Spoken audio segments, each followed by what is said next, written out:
મોરબી શહેરની અંદર જે રીતે દિન પ્રતિદિન ટ્રાફિકની વ્યવસ્થા ખોરવાઈ રહી છે, લોકોનો જે સમય અને ઈંધણ બંને મોરબી શહેરીજનોનું વ્યર્થ જઈ રહ્યું છે, ટાઈમ બગડી રહ્યો છે, ઈંધણ બગડી રહ્યું છે, ત્યારે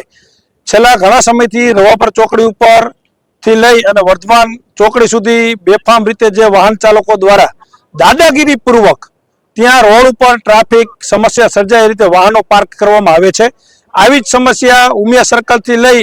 અને ભક્તિનગર સર્કલ સુધી સ્કાય મોલ સહિતના વિસ્તારોમાં જે રોડ ઉપર ટ્રાફિક સમસ્યા સતત અજગર ભેડો લઈ રહી છે, ત્યારે આજે અમે મોરબી જિલ્લા પોલીસ વડાને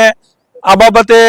આવેદનપત્ર પાઠવ્યું છે, જેમાં તમામ રાજકીય પક્ષો ભાજપ, કોંગ્રેસ, આમ આદમી પાર્ટી અને મોરબી શહેરીજનો બોડી સંખ્યામાં ઉપસ્થિત રહ્યા હતા। કેમ કે આ ચિંતા કોઈ એક વ્યક્તિની નથી, આખા શહેરની છે, જેથી કરી રાજકીય પક્ષ હોય કે સામાજિક લોકો હોય એ ટ્રાફિક સમસ્યાથી પીડાઈ રહ્યા છે। ત્યારે આ ટ્રાફિક સમસ્યાનું સોલ્યુશન થાય એ બાબતે ગઈકાલે આવેદનપત્ર આપવા માટેનો વિડીયો મેં મૂક્યો હતો। ત્યારબાદ ગઈકાલે મોરબી ટ્રાફિક પીઆઈ દ્વારા ટ્રાફિક સમસ્યાને લઈને ડ્રાઈવ યોજવામાં આવી હતી, જેમાં રવાપર ચોકડીથી વર્ધમાન એપાર્ટમેન્ટ સુધીની જે ચોકડી છે ત્યાં ટ્રાફિક ડ્રાઈવ યોજી અને ઘણા બધા વાહનોને કાલે દંડ ફટકેરો છે। પરંતુ આ ડ્રાઈવ એક દિવસની ન રહે, કાયમીના ધોરણે લોકોની એ સમસ્યા જે છે અને બહેનો દીકરીઓ ખાસ કરીને ત્યાં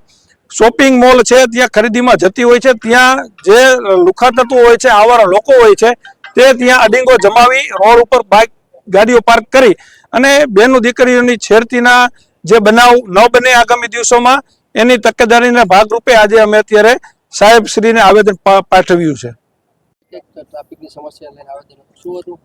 આજે અમારા ચક્રવાત ન્યૂઝના યોગેશભાઈ રંગપરિયા અને પત્રકાર મિત્રોએ અને તમામ રાજકીય પક્ષના આગેવાનો સાથે મળીને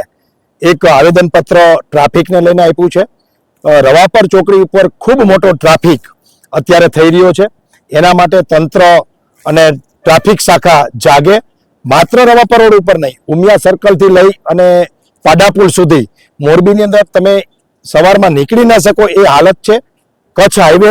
થી લઈ અને પીપળી રોડ અને સામાકાંઠો, એટલે કે આખી મોરબી સવારમાં ટ્રાફિક અને દરેક લોકો આ સમસ્યાથી પીલાય છે। તો એક મોટો પ્લાન મોરબી પોલીસ બનાવે અને જે રીતે ટ્રાફિક બ્રિગેડ અને ટ્રાફિક જવાનો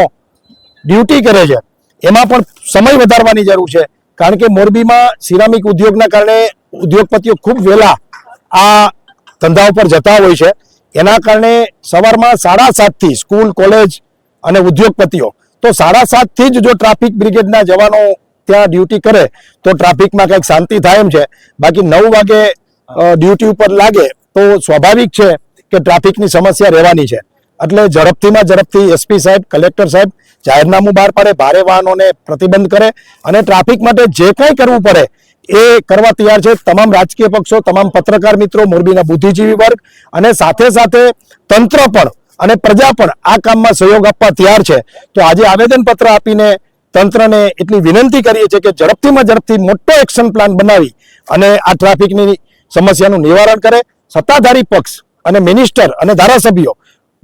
બધા જ અહીંયા રહીએ છે, તો એમને પણ વિનંતી છે કે તમારું પણ દાયિત્વ છે, તમારી પણ જવાબદારી છે,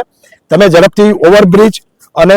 જ્યાં પણ જરૂર પડે ત્યાં એ પ્રકારના સરકારીનો ઉપયોગ કરીને કામ લાવી અને ઝડપથી સાચા રૂપમાં મોરબી મહાનગરપાલિકાનું પ્રતીત થાય પ્રજાને, માત્ર કરવેરામાં નહીં, બોર્ડ ઉપર નહીં, જાહેરાતોમાં નહીં, પણ ખરેખર લોકોને એમ લાગે કે આ મહાનગરપાલિકા બની છે એવું કંઈક પ્રતિત તંત્ર કરાવે, એવી આજે બધાની લાગણી અને માંગણી છે।